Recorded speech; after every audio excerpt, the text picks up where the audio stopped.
દર્શક મિત્રો, આપ જોઈ રહ્યા છો કાનમ એક્સપ્રેસ ન્યૂઝ. હું છું એન્કર બબીતા પટેલ. હવે જોઈએ અગત્યના સમાચાર.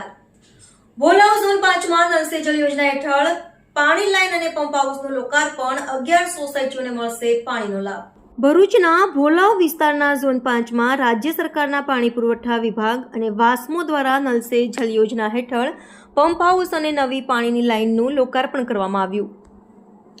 આ લોકાર્પણ ધારાસભ્ય રમેશભાઈ મિસ્ત્રીના હસ્તે યોજાયું હતું. આ પ્રસંગે ભરૂચ જિલ્લા પંચાયતના કારોબારી અધ્યક્ષ ધર્મેશભાઈ મિસ્ત્રી, ભોલાવ ગ્રામ પંચાયતની સરપંચ નિમિષાબેન, ડેપ્યુટી સરપંચ યુવરાજસિંહ, પંચાયતના સભ્યો વિરેન્દ્રસિંહ, છાયાબેન અને નરેશભાઈ તેમજ વિવિધ સોસાયટીઓના પ્રમુખો તથા આગેવાનો ઉપસ્થિત રહ્યા હતા. Pump house Ganeshnagar society, Nandelav road, Bholav ખાતે આવેલ છે. નવી પાણીની લાઈન નાખવા ભોલાવ પંચાયત હેઠળ આવેલી 11 સોસાયટી અને ફ્લેટોમાં રહેતા લોકો માટે મીઠા પાણીનો નિયમિત પુરવઠો શરૂ કરાયો છે. આ મહત્વની લોક લાભકારી યોજનાના કારણે ભોલાવ પશ્ચિમ વિભાગના રહીશો સમર્થિત પાણીના સદુપયોગ માટે સરકાર અને ઉપસ્થિત મહાનુભાવો પ્રત્યે આભાર વ્યક્ત કર્યો હતો. Reporter Viral Gohi, Kanam express news, Bharuch.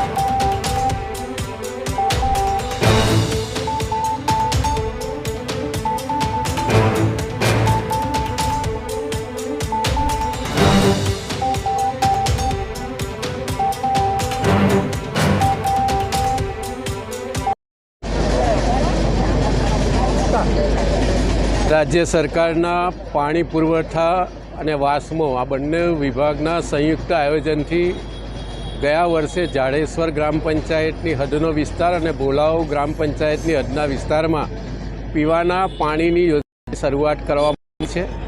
અનેક ટેકનિકલ ભોલાવના 2 ઝોન અને જાડેશ્વરના 1 ઝોનમાં આ કામો અધૂરા. એમાંથી આજે ભોલાવના 1 ઝોન 5 નંબરના ઝોનમાં રેલવે ટ્રેકની પાછળનો વિસ્તાર, ભરૂચ નંદેલાવ રોડ આવેલી લગભગ 11 સોસાયટી અને 3 જેટલા એપાર્ટમેન્ટ, આ બધા જ વિસ્તારના નાગરિક પરિવારોને આજથી પીવાના પાણીની યોજનાનું લોકાર્પણ કરવામાં આવ્યું છે. આ જીવન આ યોજના છે. આ વિસ્તારના નાગરિકોને આ યોજનાનો લાભ આજથી જ મળવા શરૂ થઈ રહ્યો છે. આજે એનું લોકાર્પણ થયું છે. ગ્રામ પંચાયતના સરપંચ, ડેપ્યુટી સરપંચ અને ગ્રામ પંચાયતના તમામ સભ્યો, આ વિસ્તારના આગેવાનોની વિશેષ ઉપસ્થિતિમાં પાણી પુરવઠા વિભાગ, વાસ્મો અને ભોલાવ ગ્રામ પંચાયત સંયુક્ત રીતે આ આખી યોજનાને પ્રત્યેક ઘર સુધી લઈ જવા માટે હવે બાકીનું જે નેટવર્કનું કામ છે એને આગામી દિવસોમાં પૂરું કરશે. જે સોસાયટીઓ આ નેટવર્કથી જોડાઈ છે એને આજથી જ પાણી મળશે અને બાકીના જે કોઈ પણ સોસાયટીમાં હજી નાનું મોટું નેટવર્કનું અધૂરું કામ હશે એને નજીકના દિવસોમાં પાણી મળતું થઈ જશે.